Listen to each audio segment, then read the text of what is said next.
proyecto se llama Catedrales y el que hicimos en el museo lo hicimos para un evento de escultura al aire público, de arte público, perdón, y que al final se quedó en el museo. Y solo recientemente ahora fue que hicimos una especie de contrato con el museo para que nos dejaron el espacio de ir para allá, para dejarla permanentemente. Después ellos querían dejarla permanentemente y nosotros lo que hicimos fue cambiarla. Trajimos los ladrillos de otra parte para que duraran más. Importamos los ladrillos de España que son durísimos y las montamos de nuevo. ¿Quedó bien? Sí, quedaron bárbaras. Le pusimos iluminación que no tenían. Ahí hay como una cafetera, ¿no? No me acuerdo bien cómo es la pieza que está allá, o son también como desarmadores estos. No, son desarmadores de estos, sí, eso es lo mismo. Hay un proyecto que tiene MoMA, que es un dibujo que es una cafetera. Entonces es el primero que pasó, que hicimos de esta. Ahí lo confundí. Sí, y que nunca la hemos hecho, deberíamos hacerla algún día. Es bueno, ¿no? Sí, estaría encantado de hacerla, pero no nos ha salido nada. Está bien. Hombre, nos conocimos en el servicio militar, 2 meses de servicio militar en Cuba. Porque la gente que estudiaba en universidades como nosotros pues, teníamos el chance de hacer solamente 2 meses. Para el resto de la población eran 2 años. Y nosotros en esos 2 meses contábamos los segundos para ver si nos íbamos de ahí, porque era un ambiente tan hostil y tan complicado. Pero bueno, fue muy bueno, porque conocimos una pila de gente, lo conocimos a ellos, que era de la Escuela de Diseño, todo, era la escuela del Instituto Superior de Arte y el Instituto Superior de Diseño. Y la escuela de deporte. Y la escuela de deporte, que todos los deportistas de alto rendimiento estaban ahí también conviviendo con nosotros, que eran... Campeón mundial de jabalina, del lanzamiento del martillo, eran unos tipos increíbles, ¿no? Campeones mundiales que nos pusieron nombrete a todos. Nos llamaban con un sobrenombre a todo el mundo diferente. ¿A ti cómo te decían? El loco. ¿Y a ti? Yo no me acuerdo. Yo Pero pasé estaba ahí, el loco, estaba el vaquerito, que era Fernando Rodríguez, otro artista, estaba... El quieto, que le decían a otro muchacho que estudiaba en la escuela, porque era muy tranquilo. Sí, era muy tranquilo, ¿no? Muy tranquilo. Y leía y así, muy tranquilo, ¿no? Y curiosamente la novia estudiaba diseño y pasó el servicio con él también. Bueno, aquello era una historia de madre.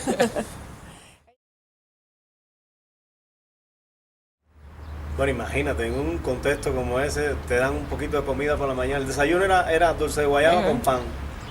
Y entonces, y agua con azúcar por la mañana. Y estábamos desmayados, al mediodía estábamos como desmayados, porque nos daban unas clases tremendas sobre armamento norteamericano, los tanques M1 Abrams, y unas cosas tremendas, hay unas clases tremendas, aburridísimas. ¿De qué estamos hablando? Y por la noche, por la mañana, había una lista grande para poder coger la guayaba, que era muy poquita siempre, ¿no? Y a veces teníamos que hacer una cola doble para coger más guayaba. Pero había el almacén de la guayaba quedaba justo antes de entrar al comedor, y con un palo, cogimos un palo y las pescábamos antes de llegar ahí. Nos comimos muchísimas guayabas. Bueno. Luego se cambiaba la gorra para adelante, se quitaba la gorra, la boina y ahí da 2 o 3 vueltas. Sí, porque para comer entonces y poder comer 2 veces tenías que cambiar un poco tu apariencia, ¿no?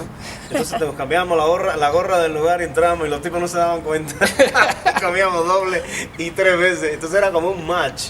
De ver quién se colaba más veces sin ser detectado. ¿Cuántas veces diste la vuelta hoy? No, era un performance, ¿no? Era tremendo aquello. Una locura. Pero las tías que servían, la gente que servía, sí se daban cuenta y te miraban y te decían, estaban como molestos, decían, oye, dale. Dale. Hoy por la mañana estaba pensando que ustedes estaban entrenados no solo en la parte académica, sino en la parte conceptual, con el arte contemporáneo muy... Bueno, lo último que había, ¿no? Porque en la escuela de diseño, por supuesto, no había ese entrenamiento. Y las afiliaciones que yo tengo son más hasta pictóricas, no tanto de instalaciones y eso. Y yo creo que ustedes recibieron eso en un momento muy oportuno y de una manera muy buena, ¿no? Elisa tenía... era un lugar privilegiado. Aunque no lo teníamos todo, no se puede decir que era perfecto, pero venía mucha gente, visitaban todo artista de afuera, que venía a la Bienal de La Habana, que pasaba por allá, iba al instituto, algunos daban talleres, entonces eso era una manera bárbara de mantenerse informado. Otra cosa, los profesores nosotros fuimos enseñados por la élite de artistas que había en sí, artes plásticas. Muchos eran artistas importantes de los años 80, o sea, no eran solo profesores, sino que eran artistas muy buenos, teóricos muy buenos. Poeta. Y gente muy sofisticada. Waldo Sánchez, Flavio García Andía, René Francisco, René con Francisco Juan. y ¿cómo se llama? El que hacía... Elso, no sé si les tocó a ustedes. No, pero Elso no. No directamente, pero sí le enseñó a otros. A Carlos Esteves sí estuvo con él A algún Esteve, a tiempo. Luis Sí. Gómez. Sí. Pero les enseñó. Bedia, Con Bedia, dio ¿no? clases también, Un poco. daban cursos. El instituto era Sí. era una cosa, era muy bueno en aquella época. A nosotros no nos tocó Consuelo, pero también era un personaje que influyó mucho la generación Claro. de nosotros. Toda esta era gente muy sofisticada y fueron unos transmisores de información fantásticos. Estaban Sí. muy informados. Sí. Y a pesar de que a nuestra generación, no solo a Dago, a mí y a Alex, nos tocó una época muy dura, ahí sí ya que ahí sí no entraba información de ningún tipo, ni comida, ni materiales, ni nada. Entonces los libros se pasaban como siempre, ¿no? Como se hace en Cuba. Pero estaban- Tú te leías un libro y estaba negro de tantas manos que lo habían tocado. Yo me acuerdo de un libro como ese, El nombre de la rosa, cuando Sí. fue publicado Ese se lo leyó todo en el mundo. España. Se lo mandaron a René Francisco, que era un profesor. Eso se lo leyó media van hasta llegar a Lisa. Y cuando llegó a Lisa parecía la Biblia. Yo me Las lo leí páginas también. estaban llenas de humedad y todo tenía anotaciones y los bordes eran completamente negros. Y redondo, se Y ponía redondo el libro. El libro era como Estaba redondo, pulido. exactamente. Se había pulido. Y había perdido el cuadrado de la esquina. Bueno, aquello era para una pieza de arte. Es una pieza, no puede uno, ningún libro ponerlo así. Sí. A no ser que de verdad pase por todas esas Sí. todas esas manos y toda esa historia, ¿no? Qué bueno. Eso fue un momento, siempre Es una experiencia muy enriquecedora porque al final ustedes son distintos en parte por esa experiencia y luego las otras experiencias que han ido viviendo han hecho una cosa única, ¿no? Yo creo que de su obra. Definitivamente, el mismo emplazamiento de la escuela, de la manera que estaba concebida, nos hizo, oye, esos últimos años fueron aquellos más bien eran clases de sobrevivencia que de arte plástica, Claro. o de, qué sé yo, estética o algo así.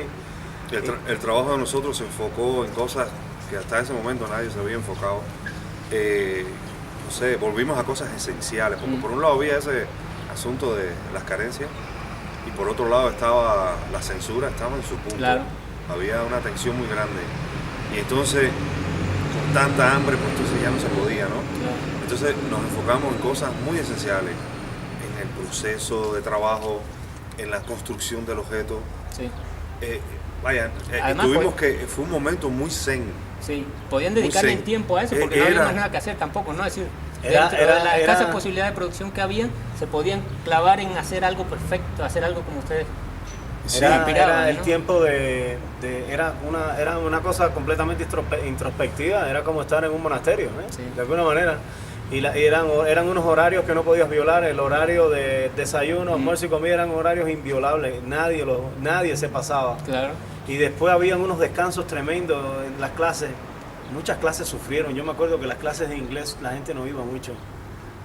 La profesora era tan generosa que nos examinaba inclusive, aunque no fuéramos a clase. Pero el inglés malísimo que tuvimos después de la iglesia, yo creo que en parte fue porque no podíamos, estábamos con hambre, con sueño, no podíamos. Hasta cierto punto fue una época linda porque entonces ya no importaba nada, lo que importaban eran las relaciones, la amistad. Entonces eso fue una de las cosas que también influyeron en el grupo nosotros, aparte de los intereses intelectuales Claro. que nos unían, pero había también una cosa muy linda que era la cuestión del colectivo, el gremio de trabajo, Sí. la La asociación. asistencia, asistirse para poder sobrevivir. Claro. Era, tú me recoges el almuerzo y yo te recojo la comida después. Entonces era una especie de... Sí. Era rudimentario, pero era una especie de intercambio, como quiera que sea. Y que no era una- no otra era una cosa, cosa de las lo- clases de estética eran prioritarias. Nunca dejamos de asistir. Las daba una profesora que se llama Madeleine Izquierdo, que vive en Estados Unidos ahora. Unas clases tremendas. Las clases de Pita, el profesor, también eran sagradas para nosotros. Claro. Prioridad número uno. Cuando tú dices que tuvimos entrenamiento, sí. Tuvimos un entrenamiento tremendo teórico en esa época. Qué bueno, ¿no? Sí. Y nos formamos también con un programa bárbaro que lo escribió Osvaldo Sánchez a raíz de un artículo de McKibben el artículo se llama La demanda de dirigir nubes, ¿no? En Además de dirigir las nubes, O eso era las el 10 programa. maneras de mirar un mirlo. Entonces él hizo, McKibben proponía 10 maneras de enfrentarse a una obra de arte, donde los contenidos pues, podrían surgir por la escala, por qué sé yo, el tiempo. Los contenidos siempre tenían un sustento material específico, como en la psicología. Bueno, el comportamiento humano siempre tiene un equivalente químico. Pues esto también entonces esta fue la educación de nosotros. Y a mí me la impartió con Juan, a nosotros nos la impartió con Juan, y luego Dago y Ale estaban muy metidos en un taller que daba René Francisco. Sí. Ya por Juan, René Francisco era un colectivo. Sí, sí, Entonces, me acuerdo yo. De Todo esa esto era una época muy rica, muy interesante, a pesar de todos los problemas que te he contado, Claro. que te hemos contado hasta ahora. Oye, ¿y qué le queda a ustedes de esos carpinteros originales? No, es decir, los que eran más artesanos de la madera. Aparte del nombre ya y la filia por la madera, que yo creo que todavía se ve por ahí, ¿no? Yo creo que la afiliación por la madera se ha ido traduciendo en la afiliación por descubrir una especie de lenguaje en la manera en que las cosas están confeccionadas, y descubrir ese lenguaje y amplificarlo. Y todavía seguimos haciendo piezas de madera, todavía seguimos usando el mismo sistema de discusión que teníamos en la universidad, cuando éramos 3 o cuando estábamos 4 o 5 hablando de un tema. El trabajo de nosotros se basa en dibujo y conversaciones mayormente. Los dibujos casi siempre son la manera de explicar algunas ideas. Después hay conversaciones que también sacan otras ideas. Entonces, más o menos el sistema es el mismo sistema que teníamos en la escuela, de las críticas famosas en la escuela, donde uno llegaba siempre acojonado. Nosotros eso todavía lo seguimos manteniendo. Hacemos una crítica siempre perenne de todas las cosas, ¿no? De alguna manera somos una especie de universidad ambulante, un ejercicio que no se ha terminado nunca. Nosotros nos unimos para un ejercicio de clase, para resolver un ejercicio de clase, y todavía estamos en esa... Estamos en ese rollo. Todavía estamos en el No lo periodo hemos resuelto. universitario. No lo hemos resuelto. No, pero ha salido muchas cosas de ahí, ¿no? De Sí, esa resolución. sí, ha al salido final lo muchísimo. importante es la trayectoria. Se llamaba El Otro, el mismo, y era un ejercicio sobre la otredad y cómo tú interpretas al otro, y estaba basado en un poema de Jorge Luis Borges. Y bueno, los ejercicios en aquella época eran como una especie en una banda de jazz, que alguien te ponga un tono y tú empiezas a trabajar. Era como un pretexto para empezar a hacer algo, ¿no? Y nosotros hicimos una especie de confabulación ahí, donde nos asistíamos, le hacíamos Marco venía de un mundo un poco más de pintura académica, ¿no? Desde allá de Camagüey. Entonces hacía unos cuadros tremendos de Langar. Nosotros hacíamos como todo el marco que llevaban esos cuadros, pero no eran marcos lindos, sino todos los marcos intervenían también en la narrativa de los cuadros. Habían diálogos, y aquello se convirtió en una cantidad de proyectos que nunca dejamos de tener. Había una relación de interesante, tener, ¿no? entre la pintura y el trabajo de madera que debe llevar la pintura. Sí. Eso generó una especie de lenguaje. La pintura que yo venía haciendo antes tenía esa preocupación de la documentación del arte conceptual, el arte de los años 60 y 70, los artistas americanos, ingleses, como aquel arte, a pesar de que era un arte que a veces escapaba de la galería y de las técnicas tradicionales, aún así podía ser atrapado, ¿no? Por la pintura, por la cosa, retratado, ¿no? Y eso, hicimos una combinación perfecta, y esas obras hoy día son no sé. Son muy pocas, fueron muy pocas, fueron alrededor de 10 piezas o 20 obras. Y ya después el trabajo cambió porque no era sustentable hacer ese ejercicio y no aburrirse, ¿no? Entonces yo creo que un poco fuimos haciendo otras cosas. Los carpinteros ha sido para cada uno de nosotros una especie de escuela en sí mismo, ¿no? Porque hemos aprendido también ahí, ¿no? Cómo hacer arte, ¿no? No, y también yo creo un proceso que no se ha detenido. Que también ustedes al poder ejecutar ya las piezas desde otro sitio, con otros sistemas productivos, ha enriquecido muchísimo el trabajo, ¿no? Porque ya empezaron con una variedad de materiales, con una variedad de resoluciones increíbles, ¿no? Desde textiles hasta metales, hasta... Sí, no hay que quedarse encastrado ahí en una, no sé, en algo. Realmente no había una fascinación por la madera, no había una fascinación por nada específico. Todo esto a veces era un poco performático, ¿no? En origen, incluso la manera, incluso la pintura, sí, era una postura del momento, ¿no? Era una gana de ir atrás. Era una gana de volver a cierta resistencia. Era una especie de acto de resistencia. Sí.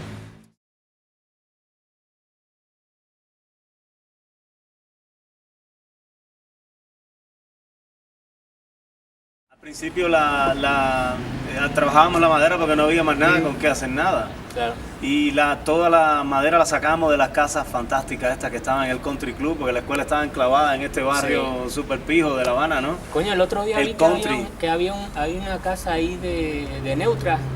De Richard Neutra. Y increíble, que la tiene ahora, creo que el embajador austriaco, suizo o algo así, y la está retocando, me contaba un amigo en La Habana. Y digo, qué increíble, ¿no? No, ese barrio era tremendo. Pero habían otras casas de otros arquitectos cubanos que son poco conocidos, eran fabulosas. Toda la carpintería que tenía en todas esas casas las reciclamos nosotros. Están en las primeras obras de nosotros, eso es eso. Claro. Salieron de ahí, de todas esas... Estaban abandonadas y ya otra gente la estaban vandalizando. Claro. Nosotros nos dimos cuenta, la Escuela de Arte era el antiguo campo de golf, como sabemos, del Havana Country Club, y estaba metido entre el Biltmore, ¿cómo se llamaba ese barrio? O sea, era el Biltmore y el Country. El barrio donde nosotros estábamos, el de Lisa estaba en el Country. El Biltmore estaba un poco más para allá. Entonces, del lado de allá estaba Romerillo. Entonces, para ir a estos barrios había que atravesar el campus de la universidad, el campus de Lisa. Entonces, nosotros veíamos a la gente que regresaban con lavamanos, con pedazos de mármol, con madera. Y esta gente. Entonces, seguimos el trillo de las hormigas y dimos con las casas que estaban vandalizando, y nosotros casi por necesidad, casi performáticamente nos metimos ahí, y aquello se convirtió era como dos cosas al mismo tiempo. Éramos ladrones y éramos como antropólogos al mismo tiempo. Claro. Estábamos estudiando y analizando y disfrutando y viendo una cosa que nosotros ni por asomo pensábamos que lo íbamos a ver un día, que era esa clase social que ya no existe, sí, que se fue de Cuba. Descubrimos algo muy importante mirando esas casas. Descubrimos el espacio que tú necesitas para vivir, el espacio que otra gente había diseñado para vivir, y cómo era ese espacio. Claro. Los baños, cómo eran los baños, las dimensiones que tenían, las escaleras, las soluciones modernistas que tenían todas esas casas. Todo eso está en la obra de nosotros ahora. Eso, tú te imaginas la influencia que ha tenido eso en los años después en la carrera de nosotros. Hay otra cosa, todas esas casas tenían una jardinería tremenda, con árboles de níspero, con mangos. Nosotros íbamos, en principio también íbamos a vandalizarlo, a coger las frutas, ¿no? Claro. Y poco a poco nos fuimos metiendo en todas aquellas mansiones que algunas inclusive tenían cosas históricas, muebles valiosísimos. Sí. Que en aquella época nosotros no sabíamos lo que era.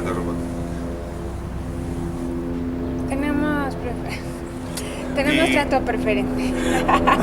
Oye, bueno, y vamos a cerrar un poco con alguna pieza, porque la plática está buena, pues sé que ustedes tienen chamba que hacer ahí. No, vamos, tenemos 25 años de carrera.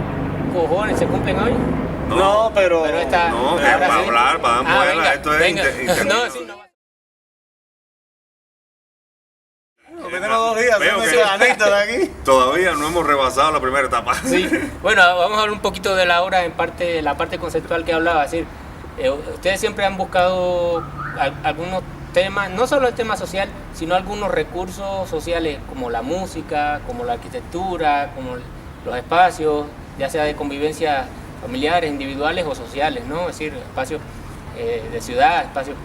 Hable un poquito de esto, ¿no? De esa visión de mundo que ustedes tienen, de esa visión de la ciudad. Mira, hay algo que aprendimos en los primeros años de nosotros, es que esa mirada sospechosa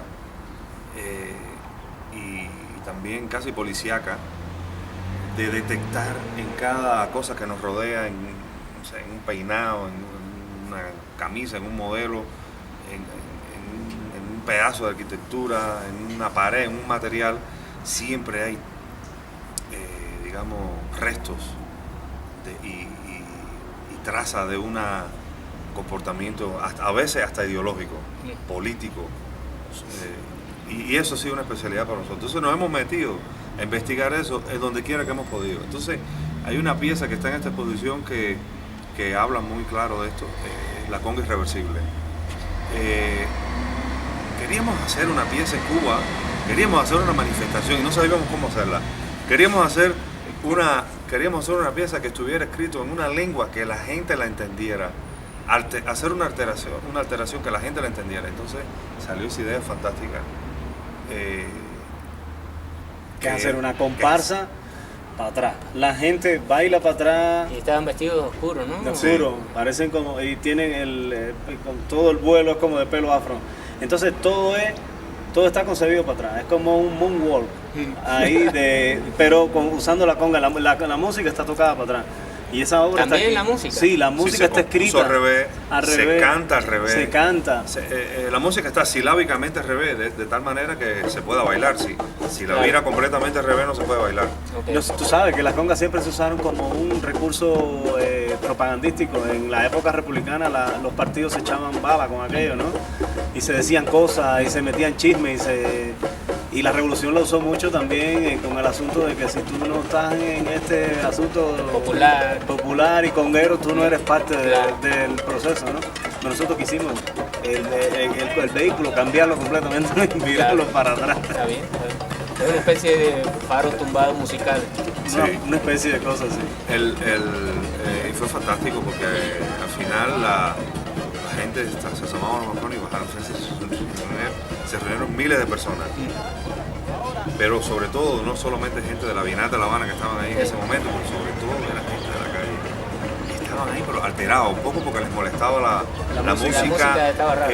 Pero le encantaba el carnaval y bailaban y qué sé yo. Al otro día, cuando ya se limpió aquello, ya no había carnaval, amaneció en el Prado, porque se hizo en el Prado, pues entonces había un grupo de niños bailando para atrás.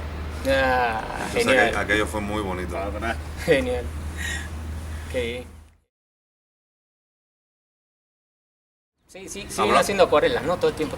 Dago habló un poco de eso. Sí, yo hablo un poco, las acuarelas siempre son como una especie de blog que seguimos en la obra nosotros.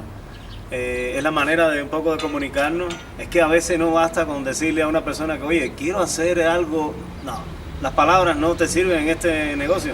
Tienes que hacer una imagen y esa imagen tiene que ser poderosa porque si tú quieres que alguien se involucre en la idea que tú estás planteando, o que venga tú al barco y viceversa, tienes que hacer algo sexy, digamos, por decirlo de alguna manera. Entonces las acuarelas tienen una intención primero y siempre la han tenido de trabajo, ¿no? De comunicación entre nosotros. Son una especie de... Y al mismo tiempo, como la hemos hecho siempre durante toda la vida, tú puedes ver qué cosa era lo que nos obsesionaba hace 15 años y qué nos obsesiona ahora, ¿no?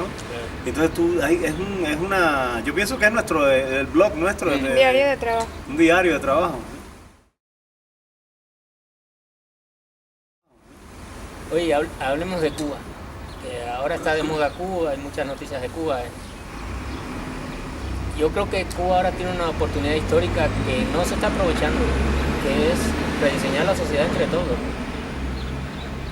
Sí, tiene chance que desgraciadamente no... Yo Ha creo tenido que, el chance varias veces. Sí, que no va a pasar. No, Creo que no vamos a poder.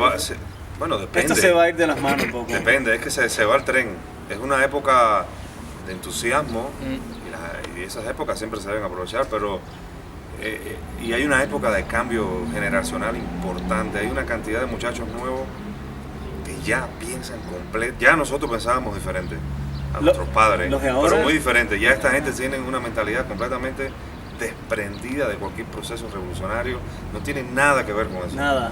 O sea, ni a favor ni en contra, no tienen nada que ver. No hablan de eso. No hablan, no les interesa hablar de eso. No existen las la figuras revolución, políticas. tú le dices, que la revolución, ¿de qué me estás hablando? ¿Tú te imaginas eso en Cuba? Eso está pasando ahora mismo. Hay una generación que se olvidó completamente de este asunto. Entonces, está pensando en el reggaetón. Y que se están yendo. No solo en el reggaetón, se van de Cuba. también. Es una generación perdida, se han ido de Cuba. El reggaetón es música, eso no podemos diabolizar el reggaetón, es parte de nosotros. Escuchamos cosas que no le gustaron a los padres, a nosotros también. Esa o sea, no es una generación mala porque escuche el reggaetón, es una generación lamentable porque se está yendo. Se está yendo la cara. Me refería al reggaetón de que están enajenados en cosas, ¿no? Tal vez en la música, tal vez en tener cosas, en algunas posesiones, en negocio. En el negocio quieren ser eficientes, que eso era algo que no querían, algo que no se usaba, algo que era mal visto. Ser eficiente es algo que era perseguido, era algo que a lo mejor te podía llevar a la cárcel. Ser eficiente. Hoy día esta gente está lista para eso. Entonces es una pena que no solo, como tú dices, que se vaya el momento de esa atención de los extranjeros, pero también que se vaya el momento de esta generación que tiene el deseo y que si se va del país, pues se pierde. Yo creo que hay un interés muy grande en que suceda algo en Cuba, y ese interés no está tan dado dentro de Cuba, está dado más bien de la gente que está afuera, que quieren, que le han ofrecido a Cuba, le han ofrecido una mano de alguna manera y le han dicho, oye, ven, vamos a hacer esto. Y los cubanos yo creo que hemos sido lentos en este proceso.